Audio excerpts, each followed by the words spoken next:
Hi అండి అందరికీ welcome to my channel. మా ఓన్కి ఈరోజు లంచ్ బాక్స్లో నేనైతే క్యారెట్ రైస్ చేసి పెడుతున్నాను. మీరేం పెడుతున్నారో నాకు కామెంట్ చేయండి. మా ఓడికి క్యారెట్ రైస్ అంటే చాలా ఇష్టం, పిల్లలకు కూడా చాలా హెల్త్కి చాలా మంచిది. మీరు కూడా ట్రై చేయండి, ఫస్ట్ టైం కానీ ట్రై చేస్తే. క్యారెట్ తీసుకోండి, ఆనియన్ 2-3 గ్రీన్ చిల్లీస్ తీసుకొని మంచిగా కట్ చేసుకొని ఆనియన్ బాగా వేగాక క్యారెట్ వేసుకోండి. క్యారెట్ పచ్చివాసన పోయేంత వరకు కలుపుతూ ఉండండి. క్యారెట్ డైరెక్ట్ తినను కదా పిల్లలు, ఇలా క్యారెట్ రైస్లా ఇలా చేసి ఇచ్చినా కూడా తింటారు. ఇలా చేసి పెడితే మంచిగా వాళ్ళకు కూడా అరుగుతుంది, హెల్త్కి కూడా చాలా మంచిది. కొంచెం సాల్ట్ వేసేసి రైస్ వేయండి,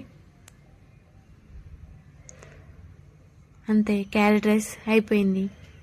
చాలా సింపుల్గా ఈజీగా చేసుకోవచ్చు. లాస్ట్ కొంచెం లెమన్ పిండారంటే టేస్ట్